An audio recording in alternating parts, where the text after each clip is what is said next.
ਆਲਾ ਇੱਥੇ ਖਲੋ ਕੇ ਦੋਵਾਂ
असलामुअलैकुम दोस्तों रंधावा व्लॉग यूट्यूब चैनल ते खुश आमदीद। हाँ जी, उम्मीद करते तमाम दो ठीक ठाक होणगे। हाँ जी दोस्तों, अज गंदम वढाई सी ते ट्रैक्टर अपने दोवें माशाअल्लाह आए आ। पिछले दिनों आप 85 लिया वा वो आ, ते आप पिछले दिनों 75 लिया 9 मॉडल हाफ परकन भी कह लो। ये भी 18 के टायरों के अंदर आ। टायर ये सीट के टायर आ, बिल्कुल घसे आ। तो इन्हों का आप लगे जी टोचन करन। हुक्कां शुक्कां तुहानूं दिखा दिंदे। इनू जी मिलर की जैनवन हुक लगी आ, तो इनू आप बनवा के लवाई आ। तो यदा लगे जी टोचन करन। तो दोस्तों दिखाते हैं। अगर वीडियो चंगी लगे तो वीडियो लाइक शेयर कर दियो। चैनल तो नवें तो चैनल सबसक्राइब कर लियो। हाँ जी, करते हैं स्टार्ट वीडियो।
अगला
हाफ परकन 85/24 मॉडल।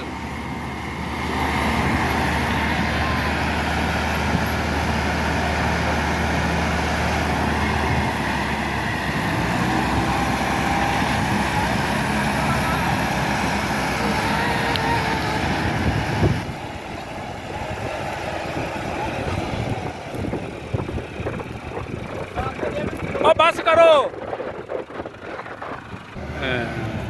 ਚੱਲ ਬੱਗੂ ਲੈ ਆਇਆ ਓਏ, ਆ ਜਾਓ ਟਰਾਲੀਆਂ ਪਾਈਏ। ਲਓ ਜੀ ਬੋਲ ਆਪਣਾ ਭਰਿਆ ਜਾ ਰਿਹਾ ਜੀ। ਸ਼ੁਕਲ ਮੇਲਾ ਤੁਹਾਨੂੰ ਦਿਖਾ ਲਿਆ ਵਾ ਤੇ ਆਏ ਦਾਣੇ ਲੈਣੀ ਹਾਂ ਤੇ ਹੁਣ ਘਰ ਜਾ ਕੇ ਪਤਾ ਲੱਗੂਗਾ ਵੀ ਦਾਣੇ ਲੈਣ ਆਏ ਕੀ। ਜਦੋਂ ਘਰ ਦੇ ਨੂੰ ਪਤਾ ਲੱਗਾ ਵੀ ਡੇਰੇ ਕੀ ਤਮਾਸ਼ੇ ਕਰਦੇ ਰਹੇ ਜੇ।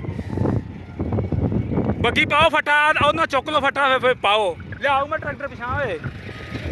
ਆਹ ਜੀ ਛੱਤ ਵਾ ਜਿਹੜੀ ਆਪਾਂ ਭਾਈ ਰਿਆਜ਼ ਕੋਲ ਪਿਛਲੇ ਦਿਨਾਂ 'ਚ ਲਈ ਸੀ। ਇਹ ਜਿਹੜੀ ਡਿਲੈਕਸ ਮਾਡਲ ਦੀ ਜੈਨੂਅਨ ਆਉਂਦੀ ਆ ਉਹ ਆ। ਇਹ ਮਿਲ ਤਾਂ ਸਾਨੂੰ ਵਾਰੇ ਨਾਲ ਹੀ ਗਈ ਸੀ, ਕਿਸੇ ਦੋਸਤ ਨੇ ਲਵਾਈ ਸੀ। ਡਿਲੈਕਸ ਮਾਡਲ ਤੋਂ ਲਵਾ ਕੇ ਦੂਸਰੀ ਲਵਾਈ ਸੀ ਤੇ ਫਿਰ ਭਾਈ ਰਿਆਜ਼ ਦੇ ਕੋਲੋਂ ਆਪਾਂ ਇਹ ਖਰੀਦ ਲਈ ਸੀ। ਬਾਕੀ ਆ ਅਸੀਂ ਜਿਹੜਾ ਪਾਏਦਾਨ ਆ ਇਹ ਆ ਅਸੀਂ ਆਪ ਹੀ ਲਿਆਣ ਕੇ ਤਕਰੀਬਨ 1400-1500 ਰੁਪਏ ਦਾ ਜਿਹੜਾ ਵਾ ਇਹਦੇ ਤੇ ਵਿਛਾਇਆ ਵਾ। ਇਹ ਕਾਰਪੇਟਰ ਜਿਹਾ ਬਹੁਤ ਅੱਛਾ ਵਾ। ਬਾਕੀ ਟਰੈਕਟਰ ਤੁਹਾਡੇ ਸਾਹਮਣੇ ਆ। ਇਹਦਾ ਇਹਨੂੰ ਥੋੜ੍ਹਾ ਜਿਹਾ ਮਸਲਾ ਬਣਿਆ ਸੀ, ਇਹ 31 ਘੰਟੇ ਚੱਲ ਗਿਆ ਵਾ। ਇਹਦਾ ਪਾਵਰ ਜੂਨਟ ਜਿਹੜਾ ਲੀਕ ਕਰ ਗਿਆ ਸੀ, ਬਸ ਸੈਟਮੈਂਟ ਕਰਾਇਆ ਵਾ। ਹੁਣ ਸਰਵਿਸ ਪਹਿਲੀ ਕਰਵਾਵਾਂਗੇ, ਤੇਲ ਸ਼ੇਲ ਬਦਲਾਂਗੇ ਤੇ ਫਿਰ ਜਿਹੜਾ ਵਾ ਕੰਮ ਸੈੱਟ ਹੋਵੇਗਾ। ਤੇ ਉਹ ਤੇ ਆਪਾਂ ਲਿਆਈ ਪਿਛਲੇ ਦਿਨਾਂ ਦੇ ਵਿੱਚ ਵਾ ਟਰੈਕਟਰ ਲੈ ਕੇ ਤੇ ਟਾਇਰ ਸ਼ਾਇਰ ਅਗਲੇ ਬਦਲੇ ਆ ਤੇ ਮਗਰਲੇ ਟਾਇਰ ਵੀ ਜਿਹੜੇ ਉਹ ਵੀ ਤੁਹਾਡੇ ਸੂਰਤ ਹਾਲ ਉਹਨਾਂ ਦੇ ਸਾਹਮਣੇ ਹੀ ਆ। ਉਹ 2009 ਮਾਡਲ ਆ।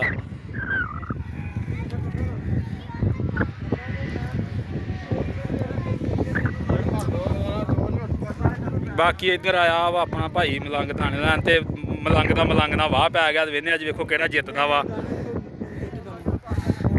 ਵੇਖੋ ਇਹਨਾਂ ਚੋਂ ਜਿੱਤਦਾ ਕਿਹੜਾ ਵਾ ਅੱਜ।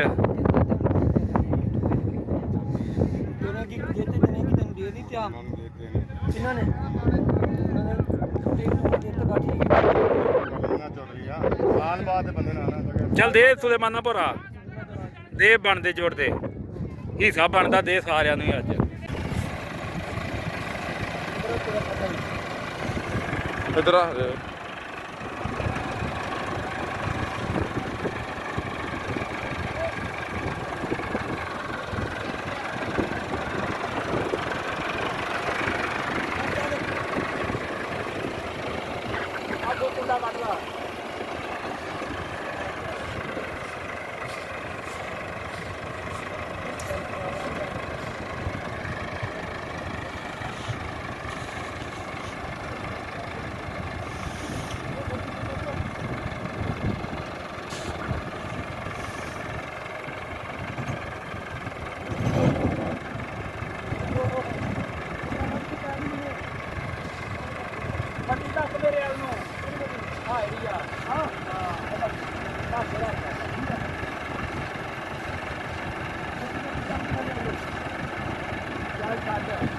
ਪਾ ਬੁਲਾਵੇ